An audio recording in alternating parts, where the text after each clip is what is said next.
문재인 대통령은 왜 지방분권을 공약으로 내걸었을까요? 왜 지방자치단체를 지방정부로 부르겠다고 했을까요? 그것은 바로 복지국가를 만들기 위해서입니다. 실질적인 복지는 확실한 지방분권이 됐을 때 가능합니다. 지방자치의 원래 목적이 복지국가 건설입니다. 지방선거가 실시되기도 전인 1987년에 만들어진 우리 헌법에는 형식적인 지방자치가 단 몇 줄로 명시되어 있을 뿐입니다.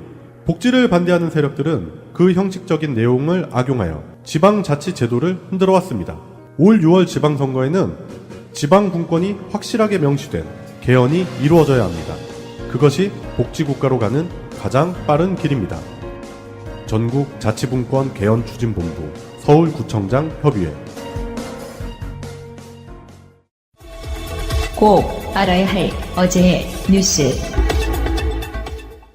이명박 전 대통령 아들 이시영 씨가 지분 75%로 최대 주주인 자동차 시트 부품업체 SM입니다.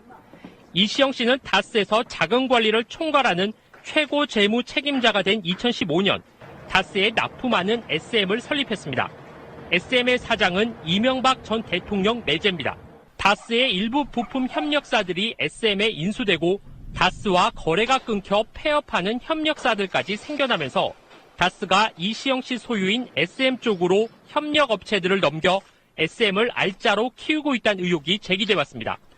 심지어 다스가 자사의 자금과 부품, 인력 등을 SM에 부당 지원한다는 증언까지 있습니다. 그런데 지난 11일 검찰 압수수색 당시 다스의 비밀 창고가 발견됐습니다. 다스의 핵심 관계자는 다스가 SM의 설비와 인력을 비공식적으로 보내 관리하고 지원한 내역이 담긴 문건들이 창고에 보관돼 있었다고 확인했습니다. 지난해 있었던 10수억 원 규모의 설비 지원 관련 문건 등이 검찰에 압수됐는데 문건의 최종 결제자는 다스의 작은 관리자인 이시영 씨로 알려졌습니다. 이시영 씨가 자기 회사인 SM을 위해 다스의 설비와 인력을 부당 지원했다면 특정 회사에 부당하게 인력과 상품, 용역을 제공할 수 없다는 공정거래법 위반은 물론 다스에 대한 배임 소지가 있습니다. 공정거래법에도 위반될 뿐더러 배임이죠. 이른바 재벌가에서 행해지고 있는 우회상속, 일감 몰아주기와 같은 방식으로 다스에서도 SM이라는 회사를 통해서 또 그렇게 실행하고 있는 것으로 보입니다. 검찰이 압수한 문건을 토대로 부당 지원 의혹을 밝히는 과정에서 이명박 전 대통령 아들인 이시영 씨가 사실상 다스를 장악해 자기 회사를 키웠고 그 배경에 이 전 대통령이 있는지도 함께 규명돼야 할 걸로 보입니다. 지난주 통합 문제를 놓고 격렬한 몸싸움에 고성까지 오갔던 국민의당. 통합 반대파는 안철수 대표가 당과 국민, 역사를 배신했다며 신당 창당 추진위 구성 등 개혁신당 창당을 공식화했습니다. 국민의당을 전면적으로 쇄신하여 재창당하는 길과 새로운 개혁신당의 길을 준비해 나가도록 하겠습니다. 이를 위해 개혁신당 창당 추진위원회를 구성할 예정입니다. 통합 여부와 관계없이 안철수 대표 측과 사실상 결별을 선언한 겁니다. 내용과 갈등으로 인해서 신뢰도도 떨어진 만큼 저는 그대로 남아있다 하더라도 뭔가 새롭게 개혁을 하고 새로운 체제를 바꾸지 않으면 안 된다. 어쨌든 간에 저희 신당의 길로 가야 된다고 생각을 합니다. 여론전도 이어졌습니다. 통합 반대파인 박지원 의원은 국민과 당원은 과거의 안철수를 원하지 현재의 안철수는 버렸다며 유턴은 불가능하다고 밝혔고 유성엽 의원은 안 대표 리더십이 바닥을 드러냈다며 그냥 조용히 사라지라는 말로 날을 세웠습니다. 하지만 통합 찬성파는 일사천리로 절차를 밟고 있습니다. 전당대회 의장이 통합 반대파인 이상돈 의원인 점을 고려해 의장이 고의로 전당대회를 지연하면 어떻게 할지 당원 당규를 정비하기로 했습니다. 바른정당도 통합파에 힘을 실어주기로 했습니다. 이르면 다음 주 초 통합신당의 정체성 등을 담은 정치개혁 선언문을 양당이 공동으로 발표, 사실상 양당 합당을 기정사실화할 전망입니다. 이에 맞서 통합 반대파는 정치적 지지 기반인 전북에서 창당 결의대회를 여는 등 이번 주 분당 열차는 더욱 속도를 낼 것으로 보입니다. 검찰은 유영하 변호사가 박근혜 전 대통령에게 돌려준 1억 원짜리 수표 30장, 30억 원에 대해서도 곧 투징 보전을 청구하기로 했습니다.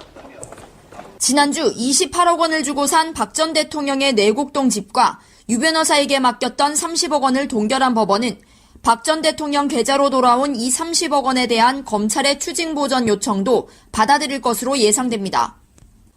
박 전 대통령의 재산이 묶이고 돈줄이 틀어막히게 된 가운데 국정원 특수활동비 뇌물 사건은 이번 주 중 재판 일정이 잡히고 곧 첫 재판이 열릴 전망입니다. 국정농단 재판을 보이콧하고 있는 박 전 대통령의 직접 출석 여부가 가장 큰 관심거리입니다. 수십억 원에 달하는 뇌물수수의 정황이 뚜렷한 상황에서 박 전 대통령이 무대응으로 일관하다가는 자칫 더 큰 화를 부를 수 있다는 점에서 지금과는 다른 양상으로 전개될 가능성이 매우 큽니다. 형사재판은 피고인 출석이 의무인데다 국정농단 재판처럼 정치보복 등을 내세워 출석을 거부할 명분도 부족한 상황입니다. 역시 국정원 뇌물 사건으로 기소된 안봉근, 이재만, 정호성 전 비서관 등 문고리 3인방은 재판이 병합되면서 오는 금요일 국정농단 사태 후 처음으로 나란히 법정에 서게 됩니다. 방송 중간에 좋아요를 눌러주시면 새날팀들에게 큰 힘이 됩니다. 미리 감사합니다. 트위터가 진짜 언론입니다. 국민의당 바른정당 합당에 대한 이야기 하겠습니다. 이번 주말을 지나면서 어떻게 상황이 벌어질지는 잘 몰라요. 근데 일단 상황을 정리를 하면 국민의당 쪽에서는 중재까지 안을 내고 중재를 했습니다만 결렬 상태인 것 같고요. 바른정당에서는 큰일이 있었죠. 김세현 의원하고 남경필 경기도지사가 탈당하는 사태가 벌어졌고요. 김세현은 바로 자유한국당으로 가는 입당까지 했고요. 그리고 탈당할 것으로 예상이 됐던 이학재 의원 같은 경우는 탈당을 하지 않음으로써 딱 정확하게 10석을 맞추는 한 자릿수로 줄어들지 않는 바른정당 일각에서는 그것을 안철수에게 힘을 실어주기 위한 바른정당 나름대로의 마지노선이다. 한 자릿수로 줄었으면 굉장히 위험해질 뻔했다. 뭐 자기들끼리 그냥 자위하고 있는 것 같고요. 지금 이 상황입니다. 그래서 계속해서 변하는 유승민의 발언들을 보면 국민의당하고 합당하는 것에 대한 마음이 변한 게 아니냐 했지만 또다시 힘을 실어주는 것 같고. 그런데 문제는 이제는 10석 남은 바른정당의 숫자 이런 걸 떠나가지고 국민의당은 지금 경랑에 빠져들고 있는 그런 느낌이에요. 일단 전당대회 통과하지 않으면 이 합당 추인안을 의결할 수가 없잖아요. 그래서 그저께 나온 발언들 중에 정말 재밌는 발언은 박지원 의원의 발언입니다. 야, 이렇게까지 하는 건 더 이상 같이 당 안 하겠다는 거지. 뭐라 그랬길래? 안철수는 유승민의 아바타다. 끝났네요. 그러니까. 그 정도면 끝났. 그게 안철수가 제일 싫어하는 말이잖아. 누구 아바타라는 말. 실망입니다. 왜냐하면 그 말이 맞기 때문에. 그래. 근데 그 박지원 의원이 그것만 한 게 아니라 유승민까지도 디스를 했는데 유승민 의원은 축소의 기재다. 왜 남의 당이 와서 분탕질을 하냐고. 뭐든 작게 만드는 마이너스의 선이라는 뜻이에요. 축소의 기재. 이번에 그 이학재가 잔류를 하면서 겨우 두 자릿수 10석. 누구 한 명 나가면 또 9석. 이렇게 줄어드는 상황이었고요. 꼬마 바른정당. 아니 도대체 이학재 나왔으니까 얘기인데 이 양반도 이거 인천 서구 강화 갑 지역 나오고 강화 왜 이래 진짜. 박지원 의원이 이제 김어준 뉴스공장 나가가지고 참 이거 약 올리는 거 참 기가 막히네 기술이. 우리 안 대표가 MB 아바타라고는 생각하지 않는데 유승민 아바타구나 이렇게 알고 있다.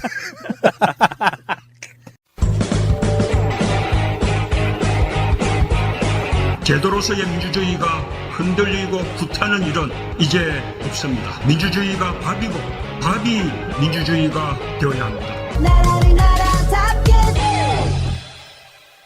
모처럼 만에 지금 남북 화해 분위기가 무르익어가고 있을 때 당리당략 이렇게 싸울 게 아니라 국민의당도 바른정당도 국민이 선택한 10석이든 9석이든 39석이든 그냥 그대로 만족하고 안분지족하고 그리고 국가 발전을 위해서 힘을 같이 써줘야 되는 건데 그렇죠. 지금 이거 아무리 싸워도 자기들한테 플러스가 되지 않는 거예요. 그냥 이대로 지방선거 치러라 새끼들아. 제발 좀 그냥 치르고 국민한테 선택을 받으면 되는 거예요. 이 사람들이 둘이 합친다 하더라도 지금 바른정당과 국민의당의 공천권을 신청한 사람이 몇 명이나 있겠느냐 한번 생각해봐라. 그리고 당선될 거라고 몇 명이나 생각하겠느냐. 그럴 거면 차라리 바른정당과 국민의당이 자기 정치성을 보여주고 그 보여준 정치성에 따라 선택받으면 되는 거거든요. 그래라고 정치하라는 거거든요.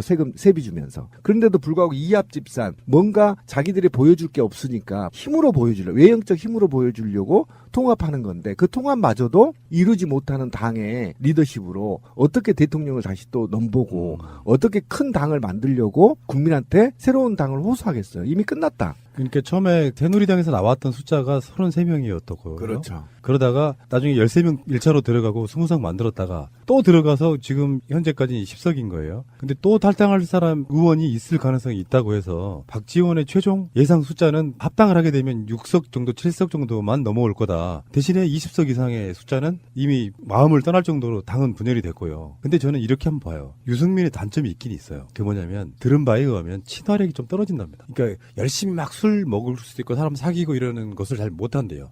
따르는 사람이 별로 없는 캐릭터라고 이야기하더라고요. 안철수랑 비슷한 비슷해, 거 아주 비슷해요. 그러니까 굉장히 캐릭터가 겹쳐요 지금. 그러네. 그러면 이 안철수 씨는 그동안 본인이 그렇게 열심히 주장해왔던 자기 논리의 핵심, 국민들이 키워준 다당제, 이거를 더 확산시키세요. 그냥 뭐 당대당 합당 이런 거 하지 마시고 국민의당에서 갈라지면 당이 더 많아지잖아요. 얼마나 좋아, 풍족해지고 자기의 꿈이 실현되는 거예요. 쌍난 치웠더라고요. 치웠어요? 네. 바로 지었더라고. 부끄러웠나 보죠. 저는 이런 비유를 하나 들어드리고 싶어요. 간단히 말해서 이런 거예요. 누군가가 우리를 막 공격했다고 쳐. 그래서 공격한 그 내용이 너무 부당해. 그래서 우리도 방송으로 공격했다고 쳐요. 내가 억울한 지점은 그냥 내가 억울한 거예요. 다수의 사람들은 내가 억울하다는 걸 알고는 있어. 근데 네가 억울하다고 그래서 방송으로 계속 억울한 이야기만 해. 실제로 중요한 건 적폐청산, 개혁, 좋은 여론 만드는 거 이런 건데 맨날 방송마다 그런 이야기를 해. 그게 안철수의 모습이에요. 실제로 뭘 원하는지, 다수 대중은 니들한테 어떤 역할을 원하는지를 몰라. 자기가 하고 싶은 대로만 하는 거예요. 그게 정치력이 없다는 뜻이고 저도 마찬가지인 거고. 억울한 지점이 있을 수 있잖아요. 그 억울한 지점들을 굳이 말하지 않아도 다수가 알고 있다면 그걸로 분란 만들지 않고 큰 대의를 위해서 가겠다라고 가는 거거든. 안철수는 그런 자세나 태도는 없어요. 종제파가 전당대회 하기 전에 일단 종제를 한번 해볼게 했는데 안 들었어. 앞으로 통합 전당대회 강행할 거야. 이런 분위기로 가고 있단 말이죠. 그러면 이제 바로 깨지는 거고요. 바른정당도 뭐 거시기에, 그러니까 합당이 막 성사되려고 하니까 남경필이나 김세현은 뛰쳐나오잖아요. 비전 없다고. 총 다 했으면 국민의당이 약 40석과 바른정당의 숫자 하시면 50석은 넘어야 되는 거거든. 근데 만약에 이 상태로 쭉 가면 26석, 7석 정도가 국민의당에 남아있을 수 있는 숫자예요. 그런데 사실은 26석도 맥시멈이죠. 맥시멈 그 정도 되는 거고요. 실제로 국민의당이 분당 사태가 오게 되면 사실은 그것보다 더 적은 숫자가 움직일 거라고 보고요. 지금 중재를 시도했던 이 사람들도 물론 합당 반대파는 아니라고 본인들이 얘기를 하지만 중재안을 시도했던 것이 상당히 합리적이었어요. 어떤 부분이냐면 양쪽에 다 만족할 수 있는 중재안이었습니다. 안철수는 어차피 합당이 되건 불발이 되건 자기는 대표직에서 물러나겠다고 이미 공언을 했고, 그렇다고 봤을 때 전당대회를 안철수가 미리 당대표를 물러나고 새로운 사람을 세워서 중립적으로 전당대회를 하자라는 중재안이었거든요. 굉장히 합리적이었어요. 그런데도 불구하고 안철수가 이거는 무조건 안 돼. 그렇게 하면 내가 물러나면 합당이 안 되니까 안 돼라는 논리로 거부를 했거든요. 이렇다고 봤을 때 이 중재파들도 안철수를 따라 움직이기는 쉽지 않을 거라고 보고요. 참 안타까운 게 지금 대한민국의 이런 급박하게 돌아가고 있는, 새해 들어서 정말 다른 나라들의 10년, 20년 사이에 벌어질 수 있는 이런 현상들이 일주일 사이에 막 벌어지고 있는데, 정말 이럴 때 본인들의 정치적인 위상을 세우기 위해서는 박지원도 그렇고요, 안철수도 그렇고요, 유승민도 그렇습니다. 유승민도 홍준표랑 비슷하긴 한데 지금 이 시점에서 안철수와 박지원은 어떤 제안을 해야 되냐면 합당, 분당 이런 얘기가 중요한 게 아닙니다. 먼저 선제적으로 정부와 민주당을 향해서 자, 우리 국회 차원에서 남북 대화 소위원회라도 만들자. 국회의원들이 뭔가 이 모습을 보여서 북한과 직접 소통하고 대화할 수 있는 창구라도 만들자라는 것을 제안을 해야 본인들이 진정한 정치인이에요. 그런데 하물며 거기까지는 못하더라도 급박하게 움직이는 이 시기에 합당이니 분당이니 이거 갖고 매일 싸운다는 거는 정말 이거는 수준 이하의 정치력을 보여주는 거고요. 이미 국민들의 시선은 1m까지 올라와 있는데 이 국회의원들의 시선은 이게 바닥에서 한 10cm에서 노는 거예요. 그러니까 오로지 지방선거 목적으로 뛰는데 실제로 안철수의 바른정당과의 합당을 대놓고 찬성하는 국회의원이 서너 명밖에 없어요. 네, 맞습니다. 나머지는 다 아무 말 안 하고 있거나 노골적으로 반대하거나. 예. 그러면 약간 걷어들일 때도 됐거든. 그렇죠. 근데 이제 좀 합당이 무산되려고 하는 처지가 되니까 유승민하고 만났어요. 그 이후부터는 박지원 말에 의하면은 전부 다 유승민이 시키는 대로 하더라. 그게 이제 아까 말한 유승민 아바타론. 실망했던 대상에서 지금 아바타까지 갔어요. 참 재밌는 캐릭터들이에요, 보면. 그러니까 통합을 통해서 시너지 역할을 내야 되는데 지금 현재 오늘 시점에 아무리 봐도 통합을 하면 마이너스가 돼버린다는 거잖아요. 어차피 안철수는 강행할 것이고 국민의당 내의 중도파를 설득에 나섰다는 거 아닙니까? 그런데 중도파들이 일단 사퇴하고 정당대회를 촉구했기 때문에 중도파들이 중립에 있는 세력들이 안철수한테 그냥 가기에는 어렵단 말이에요. 왜 그러냐면 이게 안철수한테 가면 미래의 희망이 보여야 되는데 미래의 희망이 보이지 않고 있기 때문에 안철수와 유승민이 미래의 리더십을 보여주지 못했거든요. 이런 상태에서 사실은 유승민이 그렇다고 해서 미래의 4차 산업 시기에 알맞는 리더십을 갖고 있느냐 또 그것도 아니란 말이에요. 그리고 안철수도 전국적인 리더십을 발휘하지 못하고 있단 말이에요. 그러니까 이런 상태에서 국회의원들이 섣불리 따라갔다가 소멸되는 위기에 처하지 않겠느냐라는 우려가 있다면 아까 명정님이 얘기한 대로 적어도 만약에 합의이혼을 못한다면 소수가 통합될 수밖에 없는 상태 또는 이혼해서 그냥 서로 신당을 만드는 일밖에 안 되는 지금 그런 상황이어서 전혀 통합의 시너지를 얻지 못한 상태에서는 의미가 게임 없어. 끝. 네, 의미가 없다. 그러니까 돈 버리고 몸 버리고 욕 바가지로 쳐먹고 역사에서 남는 게 지워지고 없는 정말 뭔가 손은 되는 적적 마이너스 선이라는 캐릭터가 있잖아요. 지금 그렇게 가고 있고 그게 이제 이게 5기 정치거든. 김종철 원내대표가 당이 이렇게 가서는 안 되겠다 싶어가지고 통합 찬성파와 반대파를 중재를 했단 말이에요. 네. 했는데 안철수 당대표가 그걸 안 받았어. 예. 중재안을. 이렇게 되면 어떻게 되는 줄 아세요? 일단 원내대표와 당대표가 삐걱거리면서 원내대표 입장이라는 건 그런 거잖아요. 당에 있어서 당대표 자체가 다른 어떤 찬성파에 속해 있으니 원내대표인 내가 중재하겠다고 나섰는데 그거를 깔아뭉갠 거잖아요. 그러면 김동철이 원래 관망파였어요. 네. 김동철이 반대파로 돌아서서 하는 말이 이거잖아. 안철수가 추진하는 전당대회 일정 협조 못해 이렇게 하는 거예요. 그럼요. 왜냐하면 본인도 원내대표라는 지위가 안철수 따라가는 순간 없어져요. 원내대표도 뭐가 좀 생기잖아요. 그렇게 보기 좀 힘들고 아마 승계하게 될 거라고 보는데 일단은 더 큰 당의 원내대표 되니까 따라가더라도 근데 문제는 안철수의 이런 태도 때문에 점점 사람들이 떠나고 있다는 생각을 한번 해봐야 된다는 거죠. 그러니까 이게 유승민은 그나마 마이너스의 손인데 제가 보기에 안철수는 약간 좀 더 심한 게 이건 거의 자해공갈단 수준이에요. 자해공갈단? 네. 막 자기가 칼질하는 거야 자기 몸에. 근데 어쨌든 끝을 안철수 씨가 어쨌든 인간의 바닥까지 보여주고 국민들한테 전개에 떠날 수밖에 없는 상황이 안타까워요. 본인이 적당하게 정치적 생명을 연장하고 기회를 노릴 수 있는 기회가 충분하게 있는데도 불구하고 지금 바닥을 다 보여주고 있는 거잖아요. 그 바닥을 보여주면 재기가 안 돼요. 제기를 할 수가 없습니다. 그러니까 오기 정치라고 하는 건데 지금 그 오기라는 것이 이미 대통령이 된 사람을 오기를 부려봐야 안 되거든요. 적수가 안 됩니다. 이미 게임 끝났어요.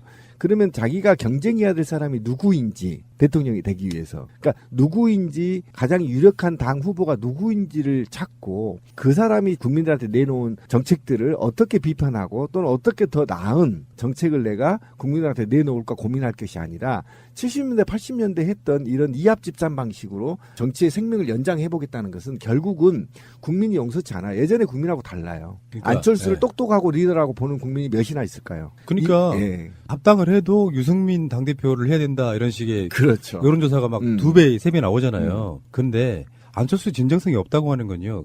김동철 원내대표의 중재안에 뭐가 있었냐면은 안철수가 당대표에서 물러나고. 그렇죠. 왜 그러냐면 지금 극하게 당대표와 반대파들이 싸우고 있는데 현역 의원들은 훨씬 많아요, 반대쪽이. 그렇죠. 그러니까 당대표가 일단 당대표직에서 물러나고 중립적 인사가 비대위원장 정도를 맡아. 그리고 전당대회에 가서 한번 물어보자는 거야. 당원들, 전체 당원들의 의견들을 물어보고 그걸로 결정하자는 거거든. 그런데 안철수는 이미 합당이 되든 안 되든 물러나겠다고 했었잖아요. 그렇죠. 예. 근데 진정성이 없다는 건 뭐냐면 정말로 제가 바라는 게 정치적인 국민의당의 확장을 위해서 합당을 하고 싶어 하는 거라 그러면 이 안이 마지막 안이라고 하면 물러나 주는 게 진정성이거든요. 맞습니다. 근데 자기 당대표 못 물러나겠다는 게 핵심이고. 내가 물러나면 통합 안 된다 이런 거죠.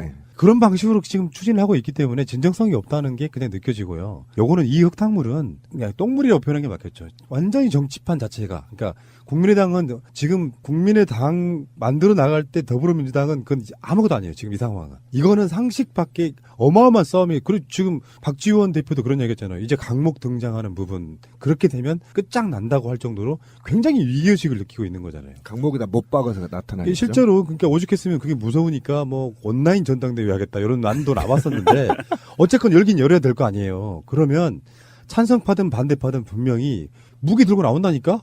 한번 보고 싶다. 지금 그 안철수가 거기에 더불어서 한 가지 더 꼼수 부리고 있는 게 전당대회에 참가해서 표를 던질 수 있는 권리를 행사할 수 있는 당원들의 숫자를 줄이기 위해서 지금 노력을 하고 있어요. 무슨 말씀이냐면 1000명이 나왔는데 200명만 찬성해서 부결되잖아요. 그런데 300명만 나와서 200명 찬성하면 가결되잖아요. 그러니까 재적수를 줄이려고 한다는 거죠? 총 권리 당원 수를 줄이기 위해서 대표 당원이라는 명목 하에 대표 당원의 명부를 새로 작성해서 다른 당으로 갔거나 아니면 돌아가셨거나 뭐 기타 등등등 해서 진짜 우리 권리 당원이 아닌 사람들을 숫자를 빼내겠다면서 이 분모가 되는 부분을 줄이기 위해서 지금 엄청나게 노력을 하고 있어요. 이거 정말 이거는 대한민국 정치사에서 벌어지지 말아야 되는 암흑기 같은 일들이 지금 야당에서 벌어지고 있는 거예요. 가적 같은 당입니다. 아, 맞아. 어쨌든 국민들 관심에서 멀어졌죠. 전혀 관심이 없는 거죠. 아니, 그러니까 관심이 멀어지진 않았고 이제는 쌈 구경 상태가 된 거예요. 예. 그래서 제가 아까 강목 싸움을 한번 봤으면 좋겠어. 오랜만에. 진흙탕 싸움이 되는데. 그중에 응원하는 정치파가 있는 게 아니고 어느 쪽이든 쌈 재밌게 잘하고 있네 하고 비웃고 그냥 보고 있는 상태. 그렇죠. 대다수 국민은 관망하고 있는 상태, 불구경하고 있는 상태거든요. 이게 더 골 때리는 거예요. 예를 들어서 국민적 여론이 안철수를 지지한다거나 국민적 여론이 반대파를 지지한다거나 이런 게 아니고 놀고 있네요. 보고 있으면 놀고 있네. 정답이네요. 요즘 싸움 구경도 좀 할 겸 강목 싸움 한번 해봤으면 좋겠네요. 팟캐스트도 그런 거 아닙니까? 딱히 어느 쪽을 반대한다기보다는 일단 안철수의 하는 행태가 너무 싫지만 다른 쪽에 있는 분들도 그닥 그렇게 대단해 보이지 않는 뭐 그런 상태가 된 것 같고요. 자, 어쨌거나 안철수는 점점점 소멸해 가서 내가 2012년 처음부터 시작해서 지금 18년이니까 거의 한 6년 만에 그 이미지 다 깎아먹어버리는 정말 놀라운 신공을 발휘하십니다. 마이너스의 선, 마이너스의 안, 마이너스의 유. 아니요? 아니요? 아니요. 맞네, 아니요. 더빙의 신, 개그맨 안윤상, 여기엔 4명의 정치인이 등장합니다. 서늘하다. 가슴에 비수가 날아와 꽂힌다. 하지만 걱정하지 마세요. 손은 눈보다 빠르지요. 아기한테 쓴 밑에서 한 장, 정마담도 밑에서 한 장, 나 한 장. 아기한테 다시 밑에서 한 장, 이제 정마담에게 마지막으로. 동작 그만 밑장 빼깁니까? 뭐라고요? 방금 밑에서 뺐습니다. 제가 빙다리 핫바지입니까 아닙니까? 증거 있습니까? 증거 있습니다. 너는 나한테 굿땡을 줬을 겁니다. 그리고 정마담한테 주려는 거 이거 장짜리 아닙니까? 모두들 보십시오. 정마담한테 장땡을 줘서 이 판을 끝내겠다 이겁니다. 아이고 시나리오 쓰지 마시지요. 예림이 급해봐봐. 혹시 장이야? 패건드는 자 누굽니까? 해머 가져오십시오. 정말 이런 식으로 해야 됩니까? 잠깐만요. 그렇게 피를 봐야겠습니까? 구라치셨지 않습니까? 실망입니다. 좋아요. 이 배가 단풍이 아니라는 거에 내 돈 모두하고 내 손모가지 겁니다. 쫄리면 사퇴, 뒤지시던지요. 이 씨발 어디서 약을 팔아요? 하하하하. 천하의 아기가 혓바닥이 왜 이리 깁니까? 후달리세요. 저는 후달릴 수도 있고 안 후달릴 수도 있습니다.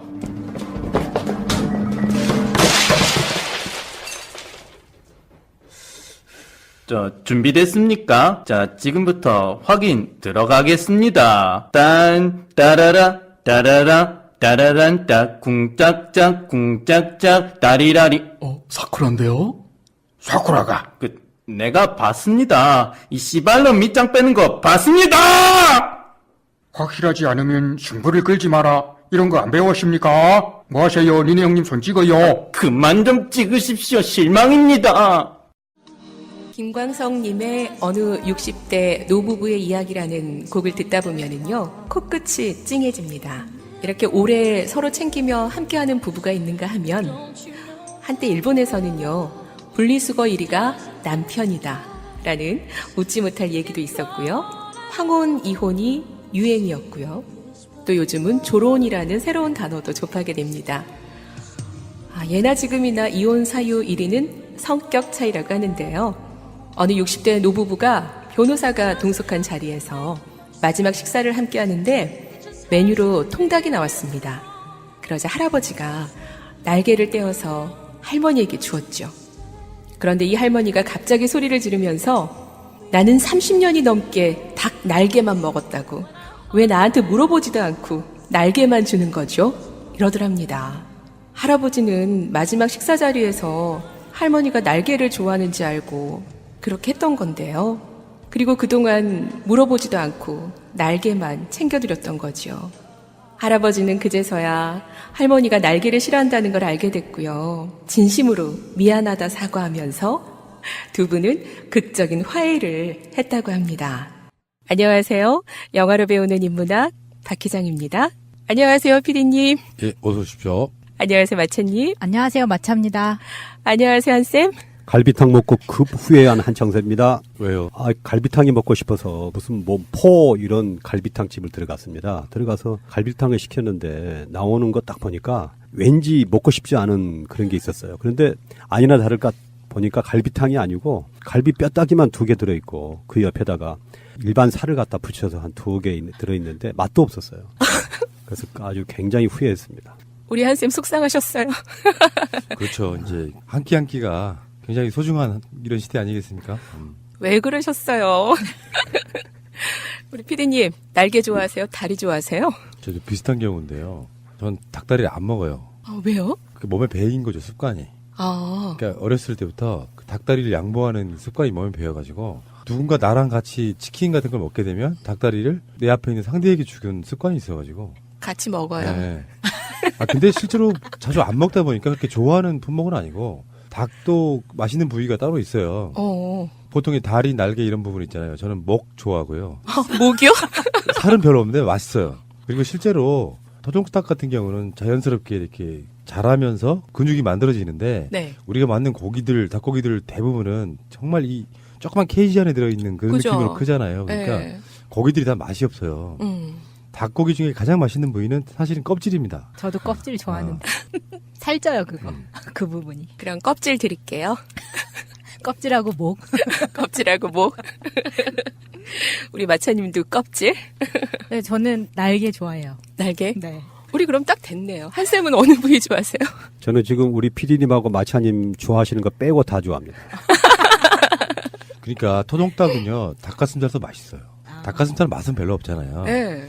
하나만 추천해드릴게요. 고기 얘기가 나온 김에 겨울철에 문득 생각나는데 닭고기 장조림. 닭고기 장조림이요? 안 해봤죠? 네, 소고기 장조림은 해봤는데. 본 적도 없어요. 그게 도시에서 이제 근본 없이 요리 배우신 분들이 닭고기가 원래 따져 올라가 보면 네. 일단 옛날에는 꽁을 잡아서 꽁을 이렇게 살짝 분해한 뒤에 네. 그걸 간장과 함께 끓여요. 그게 꽁 장조림이에요. 네. 근데 그거는 어떤 정도냐면 떡국을 끓이기 위한 정도예요. 맞아. 근데 꽁을 잡기 힘들어서 닭으로 대체한 게 꽁 대신 닭이란 말이 나온 거예요, 거기서. 근데 우리만 그런 게 아니고 북한 지방도 마찬가지예요. 꽁 만두 이런 게 다 그런 식으로 해서 대신에 이렇게 만들어진 부분인데 애들이 시골에 가면은 소 잡기 힘들었고요. 네. 돼지고기를 떡국에 넣는 건 좀 이상하죠? 그쵸. 느낌적으로. 돼지고기, 네. 사실은 원조를 잊어버리고 자기들이 하고 있는 게 정답이라고 생각하는 거야. 소고기 그게 아니고 닭을 간장에다 넣고 끓여요. 그래서 그거를 이렇게 항아리에다가 넣어놓습니다. 겨울에. 그리고 떡국 끓일 때 물 붓고 가마솥에 떡국을 끓이다가 마지막에 한 국자 떠가지고 부으면 그게 바로 떡국이에요. 맛있겠다. 근데 진짜 거기서 먹는 그 닭가슴살 같은 것도 네. 토종닭은 정말 맛있다는 말씀 꼭 드려보고 싶어요. 토종닭으로. 실제로 여러분들이 잘 안 하시는 요리 중에 네. 닭고기 떡국, 닭고기 미역국은 한번 끓여보세요. 닭고기 미역국은 해봤어요. 네, 그러니까 그게 국물이 굉장히 맛있는 게 닭고기가 아마 국물은 최고로 맛있을 거예요. 해주세요. 참 미치겠네. 저희는 과거에 어렸을 때 닭고기 미역국 있지 않습니까? 그러면 큰 집에서 잔치가 있으면 하거든요. 그러면 닭 한 2마리 넣고 닭가스 그 큰 솥에다가 닭가스로 물을 한 2바켓스 부어요. 한쌤, 닭가스가 뭐예요? 다라이. 닭가스 다라이. 에이, 진짜 욕 먹어요. 양동이. 양동이. 대야 이렇게. 네, 양동이.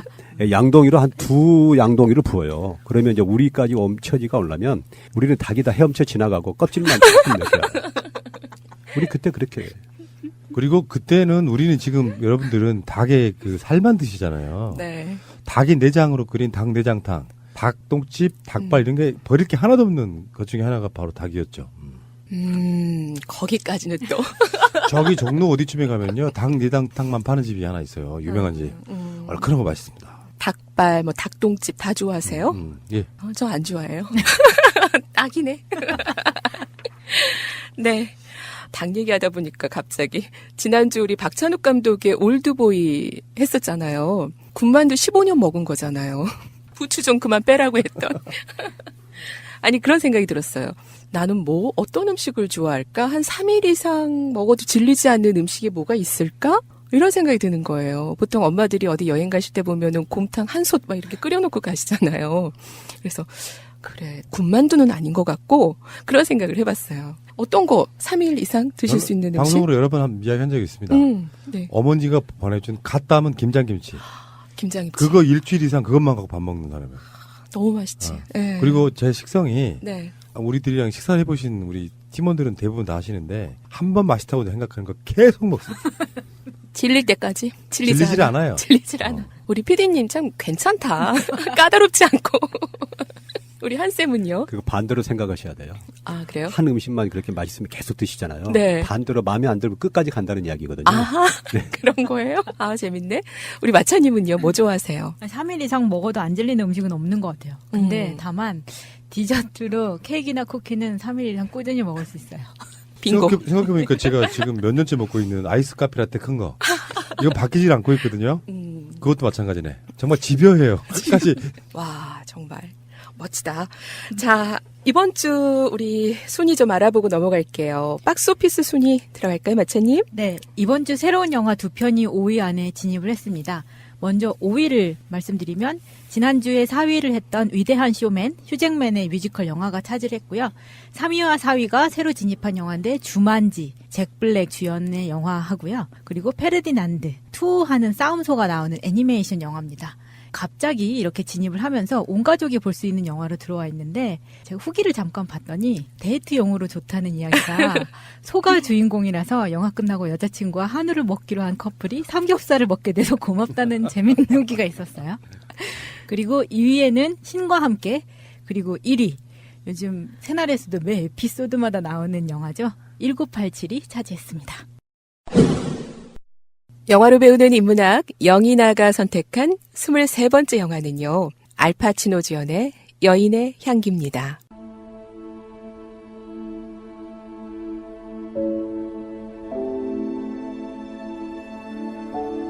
크리스마스 고향에 가기 위해서 부활절 연휴 동안 아르바이트를 해야 하는 고등학생 찰리. 교내 아르바이트 게시판을 보고 찾아간 집에서 퇴역한 장교 프랭크 슬레이드 중령과 만나게 됩니다. 수류탄 사고로 시력을 잃은 프랭크의 괴팍한 성격에 찰리는 당황하지만 조카의 간곡한 부탁으로 어쩔 수 없이 주말 동안 프랭크를 돌보기로 약속합니다. 하지만 그날 밤 찰리는 친구들이 교장 선생님의 주차 공간에 페인트 풍선을 설치하는 것을 목격하게 되고 교내 말썽에 휘말리면서 교장으로부터 아주 곤란한 요청을 받습니다. 가정 형편이 어려운 찰리에게 밀고 하면 하버드 대학의 추천장을, 밀고 하지 않으면 퇴학을 시키겠다. 다음 주 월요일 학생 징계위원회가 열리는 그날까지 결정하라고 회유와 협박을 합니다. 한편 조용한 주말 아르바이트를 기대했던 찰리의 생각과는 달리 프랭크는 오랫동안 준비해왔던 비밀스러운 뉴욕 여행을 감행합니다. 얼떨결에 함께 뉴욕에 온 찰리, 최고급 호텔, 식당, 리무진 사이로 오가며 어린 찰리는 새롭고 특별한 인생 경험을 합니다. 그리고 예고 없이 프랭크는 찰리를 대동하고 형의 집을 찾아가고 프랭크의 어이없는 농담에 조카인 랜디는 노골적으로 삼촌 프랭크를 쓰레기라 비아냥거리는데 애써 화를 억누르며 대화를 나누다 랜디가 찰리를 계속 척키라며 아이 취급하자 마침내 폭발한 프랭크. 저녁 식사는 아수라장이 됩니다. 다음날 프랭크와 찰리는 고급 레스토랑을 방문하는데요. 프랭크는 향수 향기만으로 주변의 아름다운 여성을 감지하고 그녀에게 탱고를 추자고 제안합니다. 여인이 탱고를 추다 실수할까봐 두렵다고 하자 실수를 하고 스텝이 꼬이면 그게 바로 탱고죠 라는 명언을 남기며 이 영화의 명장면 탱고 장면이 이어집니다. 그런데 다음날 아침 찰리는 무기력하게 누워있는 프랭크를 발견합니다. 그리고 찰리는 프랭크를 위해 페라리를 시승하러 가자고 제안하죠. 의욕이 없는 프랭크. 다시 생기를 띠며 찰리를 옆에 태우고 운전을 합니다. 점점 속도를 내기 시작하면서 즐거워하는데 보는 이의 마음까지도 아주 조마조마하게 속도를 내면서 질주하다 경찰에게 걸리죠. 하지만 프랭크, 능청스러운 연기로 맹인이라는 사실을 들키지 않고 위기를 넘기게 됩니다. 호텔로 돌아온 프랭크는 찰리에게 담배 심부름을 시킵니다. 심부름을 나가면서 뭔가 수상함을 느끼고 다시 돌아오죠. 그런데 호텔방에서 프랭크는 육군 정복을 입고 머리에 총을 대고 있는 것을 발견합니다. 그동안 찰리를 데리고 갑자기 여행을 온 것, 그를 보내주지 않았던 것, 뜬금없이 형의 집에 가서 민폐를 끼친 것도 전부 프랭크의 계획이었던 거죠. 찰리가 프랭크의 자살을 만류하자 프랭크는 절망스럽게 울부짖으며 찰리에게 총을 들이댑니다. 지금 당장 내가 살아야 할 이유를 대지 않으면 너를 쏘고 나도 자살하겠다. 그때 찰리는 두 가지 대답을 하죠. 내가 살면서 본 누구보다 탱고를 잘 추고 페라리를 잘 몰 수 있기 때문이라고 답합니다. 프랭크가 이전에 했던 스텝이 꼬이면 그게 바로 탱고라는 명언을 그대로 돌려줍니다. 그리고 그 말에 프랭크는 총을 거둡니다. 뉴 잉글랜드로 돌아온 프랭크는 찰리를 학교 앞에 내려주고 찰리는 징계위원회에 참석합니다. 조지는 아버지와 함께 청문회에 참석하지만 찰리는 홀로 앉아있지요. 그때 프랭크가 찰리의 보호인이라며 멋지게 등장해 찰리의 옆자리에 앉습니다. 조지는 교장의 억압에 페인트 사건의 범인들을 지목하나 눈이 나빠 제대로 못 봤다며 찰리가 정확히 봤을 거라고 책임을 전가합니다. 반면 찰리는 끝까지 의리를 지키며 진술할 수 없다고 말하지요. 이에 교장은 조지를 칭찬하고 찰리는 퇴학시키겠다고 합니다. 이때 프랭크 발끈하며 자신의 인생 경험에 비추어 동료를 위해 용감하게 희생할 수 있는 것이 리더의 자질이고 베어드 스쿨에서 가르쳐야 할 가치라고 대변합니다. 이에 감동한 학생들과 징계위원회는 찰리에게 무죄를 선고하고 조지에게는 어떤 상이나 벌도 없을 것이며 지목된 범인들은 정학될 것이라고 선고합니다. 학생들의 박수갈채가 이어지고요. 집으로 돌아가는 리무진에 탄 프랭크는 찰리와 작별하면서 찰리의 얼굴을 어루만지며 찰리의 생김새를 처음으로 인지합니다. 집으로 돌아온 프랭크, 전과 달리 조카의 어린아이들에게도 친근하게 다가가며 변화된 그의 뒷모습으로 영화는 따뜻하게 마무리됩니다. 영화가 마무리됐습니다. 아주 따뜻하고 약간 좀 교훈적인 그런 영화? 예, 이런 생각이 들었어요. 근데 주인공이 이제 알파치노다 보니까 그 알파치노의 전작들 때문에 주는 인상이라는 게 있잖아요. 네. 그래서 좀 더 선입견 있게 영화를 시작해요. 대부. 보는 입장에서는. 근데 실제로 보면 그렇지 않은 뭐 그런 느낌이죠. 일단은 이를테면 무술 영화나 르왈이 나왔던 사람이 네. 일종의 그 멜로에 나온 것 같은 그런 느낌이죠. 어떻게 보면. 우리의 한석규가 8월의 크리스마스에 나온 초록 물고기 이런 거 하다가 그렇죠. 스텝이 꼬이면 그게 바로 탱고입니다. 탱고 장면 정말 이 영화 하면은 탱고 장면만 떠올랐었는데 영화를 또 계속 보다 보니까 이 탱고 장면 말고도 정말 좋은 장면들이 많이 있더라고요. 근데 저는 이번에 이 영화를 보면서 탱고에 대해서 전에 쉐리 댄스일 때 제가 한번 쭉 춤에 대해서 이렇게 한번 알아봤었는데 이번에 탱고를 보면서 탱고만 유튜브에서 다 찾아서 다 봤어요. 네. 다 봤는데 탱고의 정말 매력에 빠질 수밖에 없는 조건을 가지고 있더라고요. 그래서 탱고를 배우고 싶다. 그런 느낌을 강하게 받았습니다. 탱고 저도 배우고 싶은데요. 제 직장 동료였던 친구 중에 그 직장인 탱고 클럽 이런 것들이 네. 한때 막 많이 생겼을 때가 있어요. 스포츠 댄스. 네. 그거를 지금 5년 넘게 하고 있더라고요. 근데 정말 운동으로서 탱고가 정말 좋다고. 전에 말씀드렸죠. 댄스 스포츠라고. 네. 굉장히 다른 차이가 있다고. 왜 근데 그 느낌이 너무 가깝잖아요. 그래서 좀 배워도 될까? 문제 없을까? 저도 그런 생각을 했었는데 네. 그 친구가 남자고 관연했어요.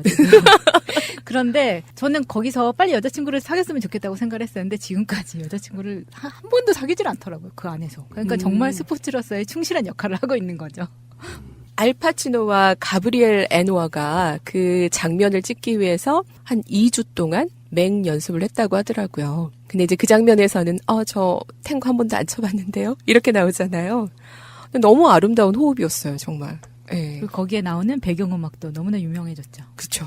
근데 가브리엘 에노가 네. 조연도 아니고 일종의 약간 카메오 느낌이고. 그러니까 실제로 이 영화를 처음에 봤을 때 제목이 여인의 향기잖아요. 네. 근데 거기서 사실상 주연급 여인은 없어. 그 제목이 왜 여인의 향기일까? 저는 그게 굉장히 궁금하더라고요. 쭉 봤더니요. 그게 이제 우리 알파치노가 앞을 못 보잖아요. 그 대신에 이제 후각이 발달이 돼서 그 여인이 무슨 향수를 썼는지 이것을 정확하게 알아맞히는 거예요. 그래서 어떤 여인이 있다 그러면 그 여인의 대강, 나이나 외모까지도 그걸 다 알아맞힌다 그래요. 그래서 그 여인의 향기다. 이렇게 이름을 붙였다 그래요. 저는 이게 그래서 국내에 들어오면서 제목이 바뀌었나 해서 봤는데 원 제목도 여인의 향기더라고요. 그 센트 오브 워먼? 네. 이것도 리메이크작이잖아요. 원래 프랑스 영화였어요. 그게 18년 만에, 요즘 18년이 이제 길어져가지고 74년에 프랑스 영화였는데 이게 나중에 92년에 다시 영화로 만들어지는 거죠. 그렇죠. 그 디노리시 감독의 여인의 향기를 리메이크한 작품이고 이제 이 디노리시 감독은 향년 91세로 돌아가셨더라고요. 근데 이분도 이제 잠깐 소개를 하면서 이탈리아 코미디 영화의 거장으로 유명하다. 그리고 뭐 소피아 로렌이나 비토리오 가스만 등 이탈리아 명배우를 발굴해냈고 생전에 50여 편의 영화를 남겼던 분이다. 이런 얘기가 나와 있더라고요. 저 근데 알파치노의 눈빛이 굉장히 순수하고요. 그리고 어떻게 이렇게 깜빡거리지 않고 연기를 할 수 있는지 우리 어렸을 때 그런 눈싸움 해봤잖아요. 얼마나 오래 하셨어요? 정말 연습 많이 했을 것 같아요. 시각장애인 역할을 해야 되니까. 네. 맹인 학교에 가서 직접 또 보고 그래서 그 노력을 많이 했다 그러더라고요. 눈을 너무 깜빡이지 않아서 안구 건조증이 와서 6개월 동안 안과를 다녔다 그래요. 그래요. 대단해요, 정말. 메소드 연기인가요, 그게? 알파치노가 연기를 했기 때문에 멋져 보이는 부분도 있을 거예요. 실제로 그런 상황들에 비춰보면 알파치노가 보이지 않은 가운데서도 스텝이 꼬이더라도 네. 그렇게 연기할 수밖에 없는 그런 부분들은 그러니까 영화만이 주는 환상이라고 생각해요. 우리 같은 평범한 사람들이 그 역할을 맡으면 정말 평범한 거죠. 인간극장밖에 안 되잖아요. 그래서 시각장애인 연기도 그런 명배우들, 멋진 배우들이 하면 훨씬 멋있어 보이는 뭐 이런 측면이 있는 거죠. 현실은 다르다는 말씀을. 그렇죠. 얼마 전에 조인성하고 송혜교 나왔던 드라마에서 송혜교가 시각장애인으로 나왔을 때도 너무 예쁘니까 그런더라고요.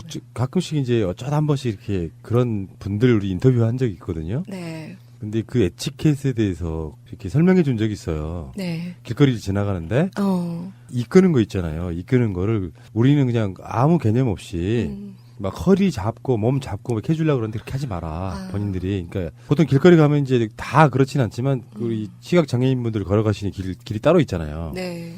지하철 같은 데 들어가 보면 길쭉한 타원형은 앞으로 가라는 뜻이고 동그란 원은 멈춰라.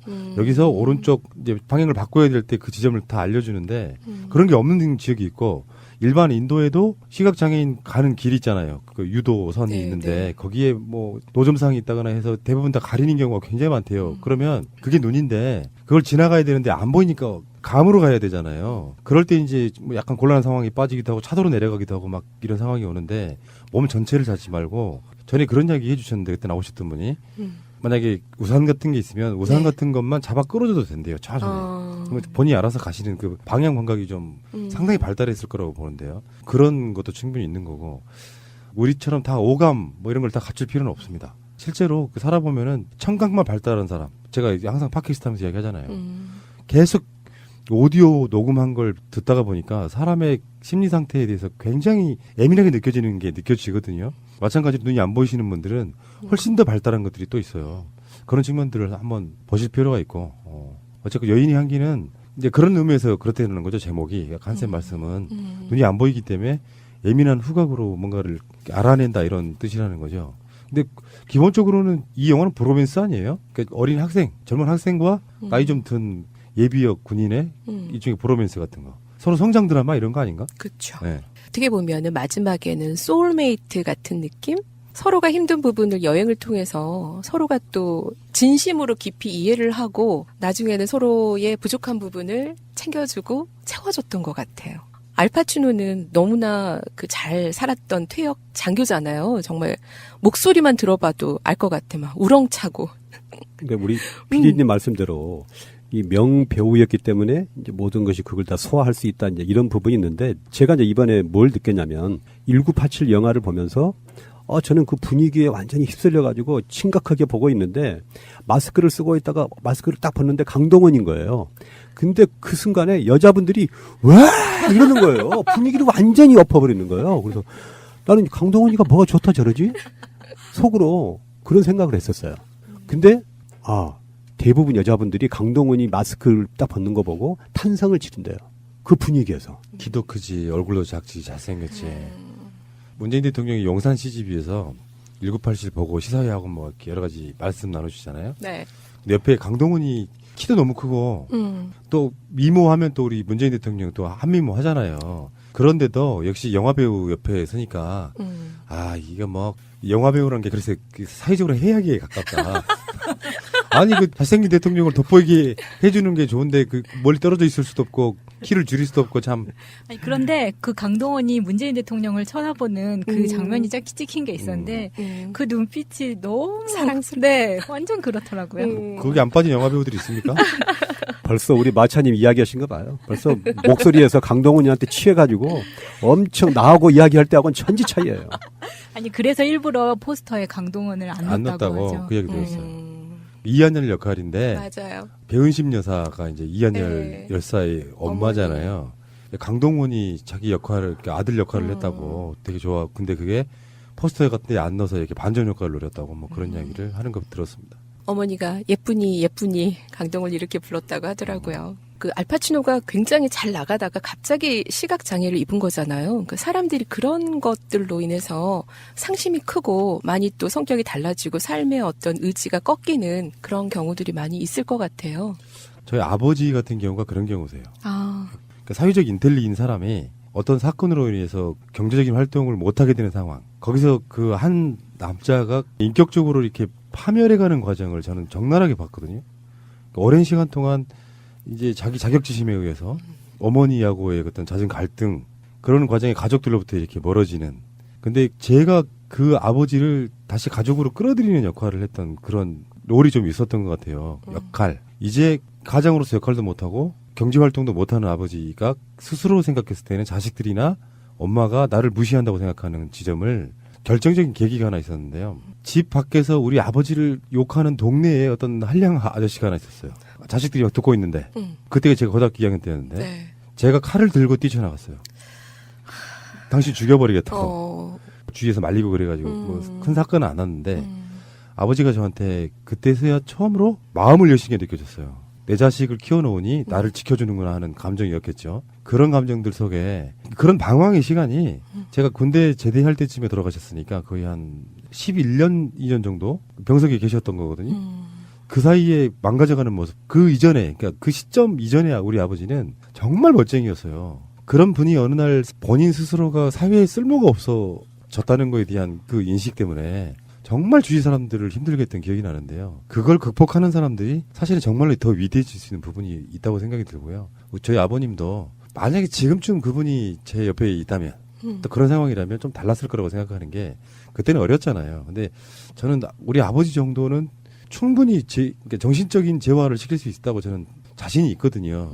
어떤 대화를 통해서 뭐가 필요한지를 충분히 말할 수 있을 것 같은데 그 어렸을 때 나이에는 그런 게 전혀 없었잖아요. 참고로 좀 이야기 길어지지만 한번 들어보시면 제가 마지막 휴가를 나왔을 때인데 아버지가 그렇게 누워 계시고 나서 군대 입대할 때까지 아니지 이제 광주를 떠날 때까지 매일 아버지의 다리를 1시간씩 주물렀어요. 밤마다. 와, 대단하시다. 힘들어하시니까 우리 형이랑 둘이. 그래서 광주를 떠나는 게 너무 좋았어요. 그런 거 안 할 수 있어서. 그리고 나서 제가 마지막 휴가 나왔을 때 말년 휴가를 나왔을 때 마지막 날 다음날 입대해야 되는 날 친구들이랑 약속이 있는데 그때가 한 오후 5시쯤 이제 씻고 나와서 아버지 저 친구들 만나고 올게요 하는데 표정이 다리를 좀 주물러줬으면 좋겠다. 근데 친구들하고 약속 시간도 있고 그래서 외면하고 나왔어요. 네. 그리고 그 다음날 아침에 바로 기대를 했는데 그리고 일주일 만에 돌아가셨거든요. 아이고. 그래서 좀 그게 좀 애매한으로 남는데 그러니까 이거는 그런 거예요. 뭐 자수성가든 뭐든 간에 어떤 악조건을 딛고 일어서는 사람은 그게 그 사람의 이익을 위해서든 사회적 이익을 위해서든 그 사람은 저는 칭송받아야 된다고 생각해요. 악조건을 이겨내고 일어선 사람들. 그래서 그런 사람들이 사회적으로 주는 교훈이 굉장히 중요한 거라고 저는 봅니다. 이상하게 좀 세긴 했는데 그런 그 장애의 악조건을 딛고 일어서신 분들은 정말 존경합니다. 저는 그런 면에서 쉽지 않아요. 엄청 어려운 일입니다. 톰 행크스가 나왔던 우리 댄 중이 생각이 나네요. 아니, 정말 이런 경우가 많은 것 같아요. 어떤 중간에 큰 트라우마, 큰 사건으로 인해서 내가 이 사회에 쓸모가 없다. 그리고 또 가장 위로받아야 될 가정에서조차도 일단 뭐 아버지 자리, 남편 이러면 경제적으로 돈을 벌어와야 되는 그런 책임감이 있잖아요. 근데 그런 걸 못한다 그러고 또 가족들과 함께 좀 뭔가 소외된 느낌이 들면은 내 삶의 어떤 존재감 이런 게 없어질 것 같아. 그러니까 그게 내려놓는 게 중요해요. 내가 어떤 사회적 위치에 있었잖아요. 네. 하다못해 가장이라는 위치도 있는 거잖아요. 네. 근데 거기서 자기가 감당해야 될 의무 이런 것들을 내려놓으면 마음이 편해지는데 그 괴리감 때문에 싸우다가 그냥 자살하시는 분도 꽤 있고요. 그 굉장히 어려운 일이라는 생각이 좀 들어요. 그러니까 여기 지금 영화에서 저 알 파치노도 보면 부인이 안 나오잖아요. 그 성격에 부인이 어떻게 붙어 있겠어요. 그러니까 여기서 보면 이제 외상후 스트레스 장애를 앓고 있다는 것을 극명하게 알 수가 있죠. 이 외상후 스트레스 장애란 것이 이제 우리가 지금까지 몇 번 또 해왔지만 1차 대전하고 또 2차 대전 이후에 그리고 또 월남전 이후에 미국에서 또 급속도로 전쟁에 참여했던 사람들이 과민 반응을 보이고 또 충격적인 사건을 경험하게 되면서 감정적으로 마비되는 증상을 보일 때 이런 증상이 나오잖아요. 그래서 이러한 그 논쟁 속에서 미국이나 유럽, 이스라엘 정신과 의사들이 진단명을 내릴 때 일반 스트레스 반응이라고 내렸어요. 그런데 이것이 1994년도에 이제 외상후 스트레스 장애로 바꿔지는 거죠. 근데 이거는 이제 두 가지가 나오는데 크게 증상을 감소시킬 수 있도록 우울증이나 불안 장애를 줄여주는 약물을 주기적으로 투여하는 것입니다. 이 증상을 치유하기 위해서는. 또 두 번째는 뭐냐면 트라우마에 초점을 맞춘 인지 행동 치료와 눈을 돌리는 운동을 이용한 안구 운동 민간 소실 및 재처리 요법인데요.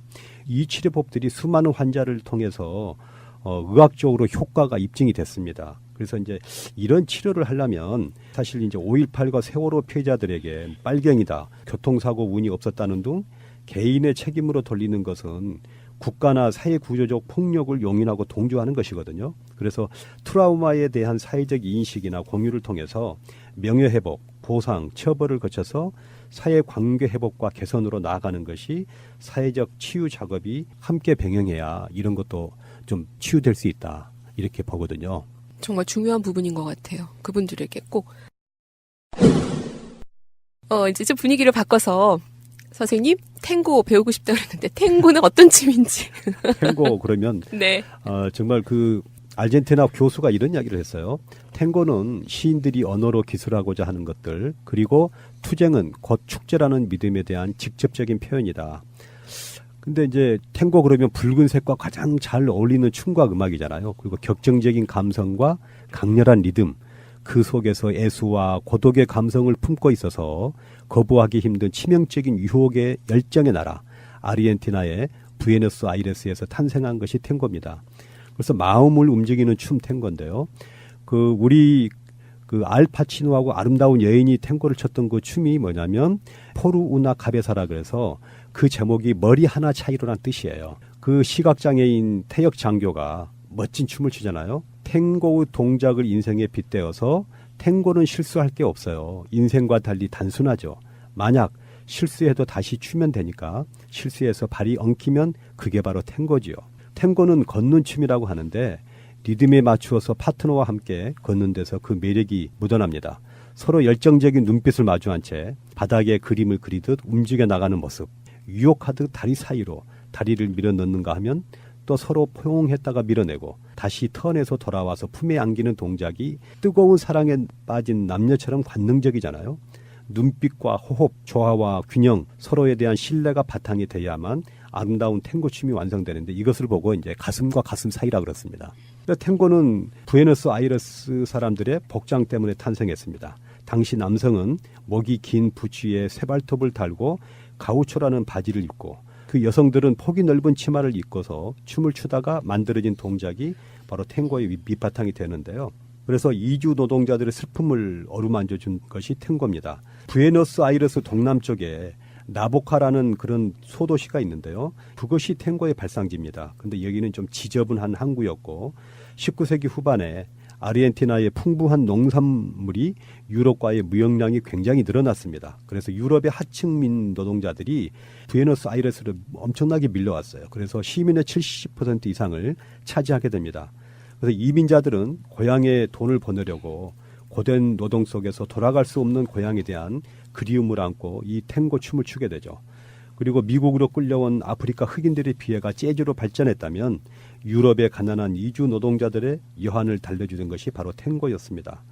그래서 부에노스아이레스와 라바나를 오가던 쿠바 선원들의 무곡이 바로 하바네라고요. 그다음에 아르헨티나풍의 멜로디가 가미된 것이 밀롱가입니다. 그리고 우루과이로 건너갔던 아프리카 흑인들이 타악기를 동반한 춤과 음악으로 발전시킨 것이 칸돔블레예요. 이 세 가지 춤이 섞여서 탄생한 것이 탱고거든요. 그래서 이민자들은 고향에 대한 그리움을 달래기 위해서 술을 마시고 노래하며 탱고를 추었기에 탱고의 선율에는 그리움과 외로움이 담겨 있습니다. 유럽 상류층에 분 탱고 열풍이 있는데요. 그 아르헨티나 상류층에서는 탱고를 부득과 하층민들이나 추는 더럽고 천박한 춤으로 여겼습니다. 근데 무역상들이 유럽에 탱고를 전파하게 되자 유럽의 상류층들이 열광을 했어요. 그들은 탱고를 새로운 예술로 받아들였고 탱고 잡지와 탱고 향수, 탱고 음료수, 심지어 탱고 란제리까지 등장하면서 탱고 열풍이 불었습니다. 교황은 뭐라고 말했냐면요. 탱고를 가정과 사회를 파괴하는 음란하고 야만적인 춤이라고 비판을 했습니다. 이 멈추지 않는 춤이란 별명을 가진 탱고는 이에 굴하지 않고 전 유럽으로 퍼져나가죠. 유럽에서 무도회 용어의 우아한 댄스곡 스타일, 콘티넨탈 탱고를 많은 사람들이 일반적인 탱고로 알고 있습니다. 탱고 음악하면 우리의 머릿속에는 애잔하면서도 격정을 담은 곡 포르우나 카베자의 선율이 가장 먼저 흐릅니다. 그래서 여인의 향기에 나왔던 탱고, 바로 이제 그런 건데요. 1960년대부터 70년대에 아르헨티나의 경제적 쇠퇴로 탱고의 대중적인 인기도 점차 시들어갑니다. 그때에 작곡가인 아스트로 피아졸라가 탱고를 더 이상 춤만을 위한 음악이 아닌 감상을 위한 음악으로 바꾸어 놓았습니다. 그래서 클래식과 재즈, 전위적인 요소들까지 도입하며 탱고를 예술의 경지에 올려놓았죠. 스스로도 자신의 음악을 누에버 탱고, 즉 새로운 탱고라고 불렀습니다. 그래서 김연아 선수가 소치 올림픽 프리 연기를 선보일 때 배경음악으로 잘 알려진 아디오스 노이노를 비롯해서 리베르 탱고, 남쪽으로 돌아와요, 또 영시의 부에노스아이레스 등이 피아졸라의 주옥 같은 명곡들입니다. 고독하고도 우수에 찬 부에노스아이레스의 분위기에 더해진 클래식 감성이 무뎌진 감성과 잠자는 열정을 깨워줍니다.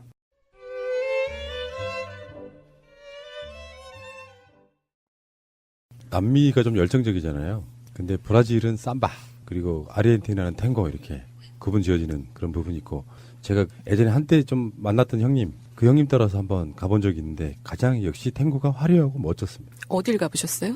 아, 클럽. 이제 그런 것만 추는 클럽인데 네. 술 안 팔고요. 네. 대낮에 가는 곳인데 배우러 가는 거죠. 네. 한번 딱 가봤는데 탱고 치는 거 보고 오, 약간 배워볼까 정도. 네. 근데 거기 빠지는 스타일이 아니기 때문에 그냥 궁금증 때문에 한번 가보는 그런 측면이었는데 탱고가 제일 멋있었어요. 복장도, 그리고 왜 사진 찍어놓은 거 보면 네. 여자분들 허리 꺾이고 막 화려한 느낌이 확 나잖아요. 탱고라는 게. 이 영화에서 그 탱고는 그렇게 썩 잘 추거나 그런 춤은 아니라 그래요. 그 전문가들이 보면은. 그거 처음 쳐보는 거잖아요, 그게. 영화 설정상으로도. 그 영화 안 보셨습니까? 그 쉐리 댄스에서 나온 그 가발 벗겨진 그 일본 사람에서는 그게 저는 탱고인지 몰랐거든요. 근데 이번에 유튜브에서 탱고를 춤을 다 봤는데 딱 그 춤이에요. 아주 인상적이고 아주 그 표정도 아주 천만불짜리잖아요. 힘이 느껴지는 그런 춤이라는 생각이 들어요. 자, 이번에는 우리 감독, 배우들 얘기를 좀 하고 넘어가죠. 감독 마틴 브레스트. 이분이 이제 51년생이니까요. 연세가 이제 거의 70 다 돼 가시죠. 60대 후반 정도 되는데. 마틴 브레스트 감독의 출세작은 역시 최고의 출세작은 여인의 향기 같은데, 그 전에 우리 어렸을 때 굉장히 유명했던 영화가 하나 있습니다. 그게 바로 빌버리 힐즈 캅스라고. 맞아요. 에디 머피라는 배우가 나왔던 1984년작이니까 저희들 이제 학교 때 봤던 막 그런 영화이기도 하고요. 아주 특별히 이분이 굉장히 뭐 사회적 조명적성을 갖고 있다 이렇게 생각하지는 않고요. 개 중에는 좀 뛰어났던 감독인 것 같기는 해요. 근데 지금 여인의 향기는 1992년에 만들었고요. 제가 그 한번 필모그래피를 한번 보면은 연출로서는 72년에 단편 영화로 시작하는데요. 나중에 뜨거운 내일, 뭐 고잉 인 스타일, 세러데이 나이트 라이브, 요거는 이제 TV 시리즈도 이분이 지금 연출했던 거예요. 다음에 비버리 힐스 캅, 다음에 미드라이트런, 그리고 여인의 향기, 그리고 조 블랙의 사랑, 갱스터 러버. 이제 이런 정도거든요. 그러니까 지금 실질적으로 2000년대 초반 정도까지 연출 작업을 했고, 그 이후에는 사실상 우리 기억에 남을 만한 영화를 지금 만들지는 않고 있는 그런 분이고, 사실 연세도 이제 그쪽도 뭐 그만한 것 같은데, 어쨌건 마틴 브레스트 감독의 영화는 두 가지만 기억하시면 되겠습니다. 비버리 힐스 캅, 그리고 여인의 향기. 나머지는 뭐 특별히 말씀드릴 만한 게 별로 없어요. 여인의 향기가 아무래도 대표작인 것 같아요. 자, 그리고 우리의 알파치노. 네, 동시대의 로버트 드니로와 함께 누아르의 쌍두마차라 불릴 정도의 배우였죠. 헐리우드 역사상 가장 강렬하고 인상적인 영화 캐릭터들을 남겼다는 평을 받고 있는데요. 특히 대부, 스카페이스, 뜨거운 오후, 형사 서피코 등의 작품도 유명하지만 여인의 향기에서 시각장애인 연기가 가장 일품이었다는 평을 듣고 있습니다. 맹인 연기를 위해서 맹인 학교에 찾아다니면서 긴 시간 동안 연구하고 대화를 할 때도 상대의 눈을 보지 않고 길을 걸을 때도 지팡이를 갖고 다니고 눈을 깜빡하지 않고 초점 없이 화자를 바라보는 연습. 실제 이 사람이 맹인이 아닐까 하는 착각을 불러일으킬 정도로 정말 열연을 했었는데요. 실제로 영화를 촬영하는 동안에 눈을 거의 깜빡이지 않다 보니 대단해. 아까 한 선생님이 말씀하신 대로 네. 안구건조증에 시달렸었다고 하고요. 네. 알파치노가 또 이 영화로 첫 아카데미 남우주연상을 수상을 했더라고요. 실제로 영화 히트에서 로버트 드니로하고 같이 출연을 한 바 있고요. 부모님이 이태리 출신이었기 때문에 이름이 이제 알파치노, 알프레도 알파치노이고요. 아이는 둘인데 결혼한 적은 없다고 합니다. 현재 40세 연하 루실라 솔라와 열애 중이라고 합니다. 40세 연하. 40세 연하요? 네. 엄청 부럽습니다. 그러니까 영화 배우니까 가능한 거예요. 영화 배우가 됐어야 하나요? 크리스 오도넬. 저는 이 청년을 보면서 이런 아들 하나 있으면 좋겠다. 이런 생각이 들었는데 크리스 오도넬은 1970년 출생했고 보수적인 가톨릭 가정에서 태어났어요. 그런데 액션, 어드벤처에서부터 로맨스, 드라마, 코미디에 이르기까지 아주 다방면으로 풍부한 재능을 보인 배우입니다. 항상 주변의 평이 침착하고 예의 바른 모습 때문에 어렸을 때 그의 고향에서는 그를 마지막 보이스카웃이라고 불렀대요. 폴 브링먼 감독의 미망인의 계절에서 제시카 랭의 아주 반항적인 아들 역으로 데뷔를 했고 1993년 이 영화죠. 알파치노와 함께 출연했던 여인의 향기로 정말 연기력을 인정받았습니다. 그리고 1994년에는 삼총사 달타냥 역을 맡았고요. 또 배트맨 포레버에서 로빈 역을 맡아서 스타로 자리매김을 했습니다. 킨제이 보고서, 더 컴퍼니 이런 영화들도 출연을 했는데요. 2000년 후반부터는 영화 필모는 없고요. 거의 TV 시리즈에만 출연을 하고 있습니다. 미드, NCIS하고 그레이 아나토미 찍으면서 굉장히 유명해졌죠. 헐리우드에서 모범 가장으로 유명하다고 해요. 보스턴 대학 시절에 캠퍼스 커플이던 여자친구와 결혼했는데 슬하에 5명의 자녀를 두고 있습니다. 알파치노 완전 다르네요. 다복하시네요. 자, 그다음에 우리 알파치노와 함께 멋지게 춤을 췄던 가브리엘 애누어 1970년생이고요. 정말 예쁜데 그런 평이 있어요. 할리우드 최정상급 미모를 지니고 있는데도 불구하고 영화 복이 없다. 사람들과 관계가 무난하지 않을 가능성이 있어요. 그랬을까요? 영화계라면 그럴 수 있어요. 그러다 인기리에 상영됐던 미드, 번 노티스의 주연으로 출연함으로써 인지도를 얻었네요. 최근에는 튜더스에서 마가렛 공주 역으로 출연, 피플즈 선정 세계 미인 50인 가운데 한 사람으로 뽑히게 됐습니다. 네. 미인 박복하네요. 미인 박복. 그리고 필립 세이모 호프만이라는 친구 조지 역할을 했던 그 금발의 창백한 얼굴, 마지막에 같이 청문회에 앉아있던 그 엄청난 배우더라고요, 보니까. 1967년생이고 카포티로 2006년 제78회 아카데미 남우주연상을 수상했고요. 위대한 레보스키, 헝거게임, 미션 임파서블 3편, 또 플로리스 이렇게 다양한 영화를 했어요. 25년 연기 생활 동안 50여 편이 넘는 많은 영화 출연을 했는데 안타깝게도 2014년 2월 2일 약물 과다 복용으로 사망을 했답니다. 근데 그 이유가 끊임없이 이 방송을 하고 또 뭐 드라마하고 영화를 찍으면서도 실업에 대한 공포가 굉장히 컸대요. 그 사망 이유가 저는 이런 공포들, 이런 불안이 계속 영화배우들한테 이렇게 엄습하나 보다. 그것도 있지만 또 유명해지고 싶지 않다는 그런 측면도 약간 언밸런스하잖아요. 네. 배우면서 유명해지고 싶지 않지만 실업에 대한 공포는 있는 것. 저도 그런 거 있거든요. 유명해지고 싶지는 않아요. 유명해져서 남들이 알아보는 게 싫어요, 사실은. 좀 불편한 일이거든요, 이게. 세상의 모든 기준은 그렇게 맞춰서 가는 건 아니다. 제가 항상 드리는 말씀이고요. 전 이 상황에서 갑자기 이런 생각이 듭니다. 갑자기 카톡에 뜬금없는 제 사진이 하나 들어오는 거예요, 저한테. 근데 모르는 사람한테 들어온 거예요. 제가 카톡에다 프사를 올려놨던 사진인데 흑백으로 해서 만들어서 보낸 거예요, 저한테. 네. 처음에는 내가 아는 사람인가 보다, 보냈나 보다 이런 생각을 했는데 근데 누구지? 갑자기 이런 생각이 드는 거예요. 올드보이를 떠올리면서 나 누구한테 실수했나? 그래서 찾으셨어요, 누군지? 저희 오빠더라고요. 에이, 뭔가 좀 드라마틱한 스토리를 기대를 했건만. 인생이 항상 행복하지는 않죠. 날씨의 변화처럼 이런저런 변화가 우리를 더 단단하게 만들어줄 텐데요. 인생이 외롭고 힘들 때는 언제일까요?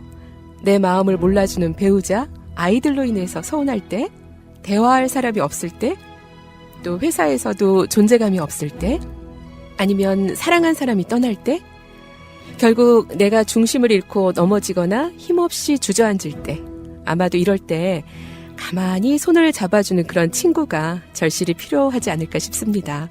눈에 보이지 않아도 깊은 향기가 나고 아무리 많은 사람을 만나도 가슴이 허전할 때 마음속 깊은 이야기를 온전히 나눌 수 있는 영혼으로 통하는 인생의 소울메이트, 함께 걸으면 행복해지는 그런 친구가 곁에 있다면 우리 삶의 이유는 충분하지 않을까요?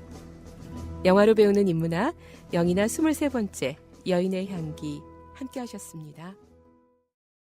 하지만 중재안을 시도했던 것이 상당히 합리적이었어요. 어떤 부분이냐면 양쪽에 다 만족할 수 있는 중재안이었습니다. 안철수는 어차피 합당이 되건 불발이 되건 자기는 대표직에서 물러나겠다고 이미 공언을 했고, 그렇다고 봤을 때 전당대회를 안철수가 미리 당대표를 물러나고 새로운 사람을 세워서 중립적으로 전당대회를 하자라는 중재안이었거든요. 굉장히 합리적이었어요. 그런데도 불구하고 안철수가 이거는 무조건 안 돼. 그렇게 하면 내가 물러나면 합당이 안 되니까 안 돼라는 논리로 거부를 했거든요. 이렇다고 봤을 때 이 중재파들도 안철수를 따라 움직이기는 쉽지 않을 거라고 보고요. 참 안타까운 게 지금 대한민국의 이런 급박하게 돌아가고 있는, 새해 들어서 정말 다른 나라들의 10년, 20년 사이에 벌어질 수 있는 이런 현상들이 일주일 사이에 막 벌어지고 있는데, 정말 이럴 때 본인들의 정치적인 위상을 세우기 위해서는 박지원도 그렇고요, 안철수도 그렇고요, 유승민도 그렇습니다. 유승민도 홍준표랑 비슷하긴 한데, 지금 이 시점에서 안철수와 박지원은 어떤 제안을 해야 되냐면 합당, 분당 이런 얘기가 중요한 게 아닙니다. 먼저 선제적으로 정부와 민주당을 향해서 자, 우리 국회 차원에서 남북 대화 소위원회라도 만들자. 국회의원들이 뭔가 이 모습을 보여서 북한과 직접 소통하고 대화할 수 있는 창구라도 만들자라는 것을 제안을 해야 본인들이 진정한 정치인이에요. 그런데 하물며 거기까지는 못하더라도 급박하게 움직이는 이 시기에 합당이니 분당이니 이거 갖고 매일 싸운다는 거는 정말 이거는 수준 이하의 정치력을 보여주는 거고요. 이미 국민들의 시선은 1m까지 올라와 있는데 이 국회의원들의 시선은 이게 바닥에서 한 10cm에서 도는 거예요. 그러니까 오로지 지방선거 목적으로 네. 뛰는데 실제로 안철수의 바른정당과의 합당을 대놓고 찬성하는 국회의원이 서너 명밖에 없어요. 네, 맞습니다. 나머지는 다 아무 말 안 하고 있거나 노골적으로 반대하거나. 예. 그러면 약간 걷어들일 때도 됐거든. 그렇죠. 근데 이제 좀 합당이 무산되려고 하는 처지가 되니까 유승민하고 만났어요. 그 이후부터는 박지원 말에 의하면은 전부 다 유승민이 시키는 대로 하더라. 그게 이제 아까 말한 유승민 아바타론.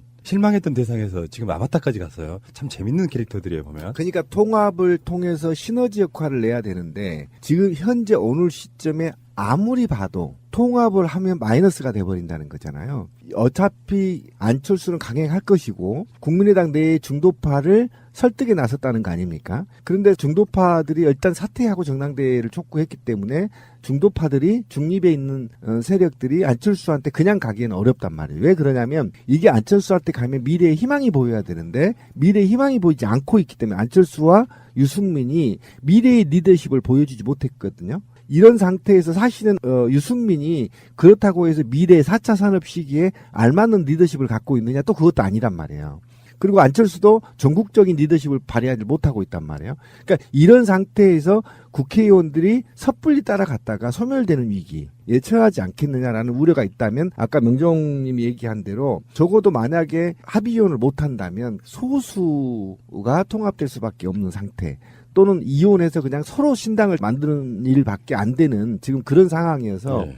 전혀 통합의 시너지를 얻지 못한 상태에서는 의미가 게임 없어. 끝. 네, 의미가 없다. 그러니까 돈 버리고 몸 버리고 욕 바가지로 쳐먹고 역사에서 남는 게 지워지고 없는 정말 뭔가 손은 되는 적족 마이너스 손이라는 캐릭터가 있잖아요. 지금 그렇게 가고 있고 그게 이제 이게 5기 정치거든. 김종철 원내대표가 당이 이렇게 가서는 안 되겠다 싶어가지고 통합 찬성파와 반대파를 중재를 했단 말이에요. 네.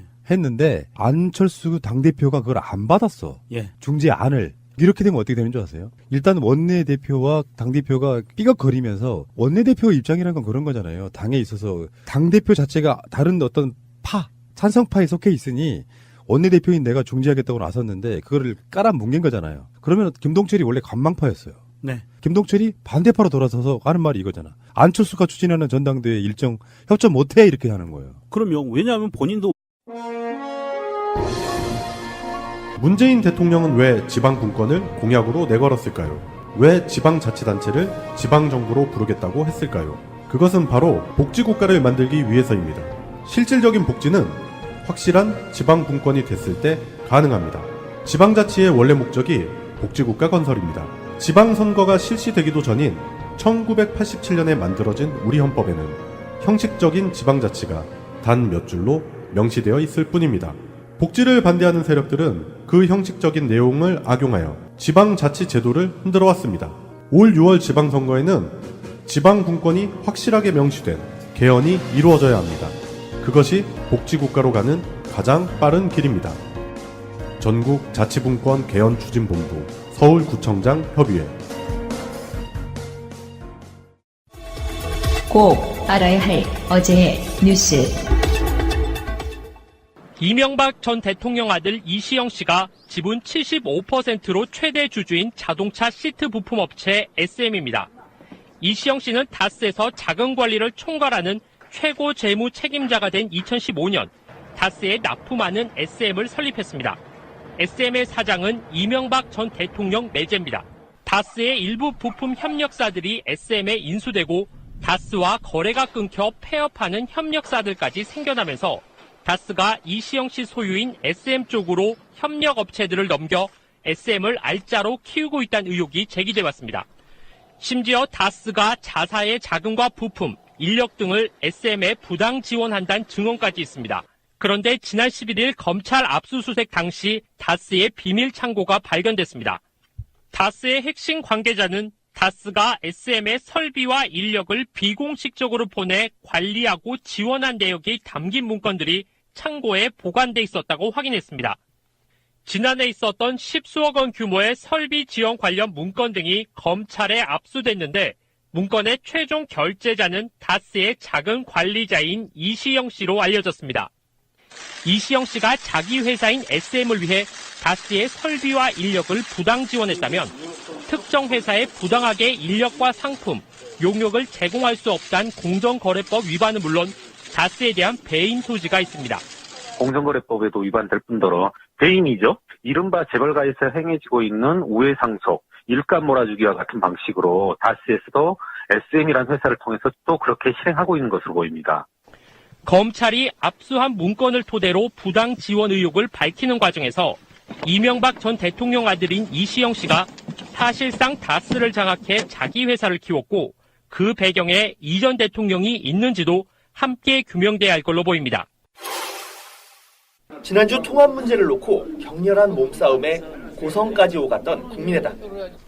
통합 반대파는 안철수 대표가 당과 국민, 역사를 배신했다며 신당 창당 추진위 구성 등 개혁신당 창당을 공식화했습니다. 국민의당을 전면적으로 쇄신하여 재창당하는 길과 새로운 개혁신당의 길을 준비해 나가도록 하겠습니다. 이를 위해 개혁신당 창당 추진위원회를 구성할 예정입니다. 통합 여부와 관계없이 안철수 대표 측과 사실상 결별을 선언한 겁니다. 내용과 갈등으로 인해서 신뢰도도 떨어진 만큼 저는 그대로 남아있다 하더라도 뭔가 새롭게 개혁을 하고 새로운 체제를 바꾸지 않으면 안 된다. 어쨌든 간에 저희 신당의 길로 가야 된다고 생각을 합니다. 여론전도 이어졌습니다. 통합 반대파인 박지원 의원은 국민과 당원은 과거의 안철수를 원하지 현재의 안철수는 버렸다며 유턴은 불가능하다고 밝혔고, 유성엽 의원은 안 대표 리더십이 바닥을 드러냈다며 그냥 조용히 사라지라는 말로 날을 세웠습니다. 하지만 통합 찬성파는 일사천리로 절차를 밟고 있습니다. 전당대회 의장이 통합 반대파인 이상돈 의원인 점을 고려해 의장이 고의로 전당대회를 지연하면 어떻게 할지 당원 당규를 정비하기로 했습니다. 바른정당도 통합파에 힘을 실어주기로 했습니다. 이르면 다음 주 초 통합신당의 정체성 등을 담은 정치개혁 선언문을 양당이 공동으로 발표, 사실상 양당 합당을 기정사실화할 전망입니다.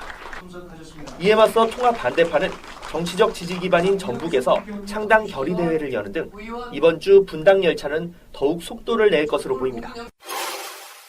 검찰은 유영하 변호사가 박근혜 전 대통령에게 돌려준 1억 원짜리 수표 30장, 30억 원에 대해서도 곧 투징 보전을 청구하기로 했습니다. 지난주 28억 원을 주고 산 박 전 대통령의 내곡동 집과 유 변호사에게 맡겼던 30억 원을 동결한 법원은 박 전 대통령 계좌로 돌아온 이 30억 원에 대한 검찰의 추징 보전 요청도 받아들일 것으로 예상됩니다. 박 전 대통령의 재산이 묶이고 돈줄이 틀어막히게 된 가운데 국정원 특수활동비 뇌물 사건은 이번 주 중 재판 일정이 잡히고 곧 첫 재판이 열릴 전망입니다. 국정농단 재판을 보이콧하고 있는 박 전 대통령의 직접 출석 여부가 가장 큰 관심거리입니다. 수십억 원에 달하는 뇌물수수의 정황이 뚜렷한 상황에서 박 전 대통령이 무대응으로 일관하다가는 자칫 더 큰 화를 부를 수 있다는 점에서 지금과는 다른 양상으로 전개될 가능성이 매우 큽니다. 형사재판은 피고인 출석이 의무인데다 국정농단 재판처럼 정치보복 등을 내세워 출석을 거부할 명분도 부족한 상황입니다. 역시 국정원 뇌물 사건으로 기소된 안봉근, 이재만, 정호성 전 비서관 등 문고리 3인방은 재판이 병합되면서 오는 금요일 국정농단 사태 후 처음으로 나란히 법정에 서게 됩니다. 방송 중간에 좋아요를 눌러주시면 새날팀들에게 큰 힘이 됩니다. 미리 감사합니다. 트위터가 진짜 언론입니다. 국민의당 바른정당 합당에 대한 이야기 하겠습니다. 이번 주말을 지나면서 어떻게 상황이 벌어질지는 잘 몰라요. 근데 일단 상황을 정리를 하면 국민의당 쪽에서는 중재까지 안을 내고 중재를 했습니다만 결렬 상태인 것 같고요. 바른정당에서는 큰일이 있었죠. 김세현 의원하고 남경필 경기도지사가 탈당하는 사태가 벌어졌고요. 김세현은 바로 자유한국당으로 가는 입당까지 했고요. 그리고 탈당할 것으로 예상이 됐던 이학재 의원 같은 경우는 탈당을 하지 않음으로써 딱 정확하게 10석을 맞추는 한 자릿수로 줄어들지 않는 바른정당 일각에서는 그것을 안철수에게 힘을 실어주기 위한 바른정당 나름대로의 마지노선이다. 한 자릿수로 줄었으면 굉장히 위험해질 뻔했다. 뭐 자기들끼리 그냥 자위하고 있는 것 같고요. 지금 이 상황입니다. 그래서 계속해서 변하는 유승민의 발언들을 보면 국민의당하고 합당하는 것에 대한 마음이 변한 게 아니냐 했지만 또다시 힘을 실어주는 것 같고. 그런데 문제는 이제는 10석 남은 바른정당의 숫자 이런 걸 떠나가지고 국민의당은 지금 경랑에 빠져들고 있는 그런 느낌이에요. 일단 전당대회 통과하지 않으면 이 합당 추진안을 의결할 수가 없잖아요. 그래서 그저께 나온 발언들 중에 정말 재밌는 발언은 박지원 의원의 발언입니다. 야, 이렇게까지 하는 건 더 이상 같이 당 안 하겠다는 거지. 뭐라 그랬길래? 안철수는 유승민의 아바타다. 끝났네요. 그러니까. 그 정도면 끝났. 그게 안철수가 제일 싫어하는 말이잖아. 누구 아바타라는 말. 실망입니다. 왜냐하면 그 말이 맞기 때문에. 그래. 근데 그 박지원 의원이 그것만 한 게 아니라 유승민까지도 디스를 했는데 유승민 의원은 축소의 기재다. 왜 남의 당이 와서 분탕질을 하냐고. 뭐든 작게 만드는 마이너스의 손이란 뜻이에요. 축소일기제. 이번에 그 이학제가 잔류를 하면서 겨우 2자릿수 10석. 누구 한 명 나가면 또 9석. 이렇게 줄어드는 상황이었고요. 꼬마 바른 정당. 아니 도대체 이학제 나왔으니까 얘기인데 이 양반도 이거 인천 서구 강화 갑 지역 나오고 강화 왜 이래 진짜. 박지원 의원이 이제 김어준 뉴스공장 나가가지고 참 이거 약 올리는 거 참 기가 막히네 기술이. 우리 안 대표가 MB 아바타라고는 생각하지 않는데 유승민 아바타구나 이렇게 알고 있다.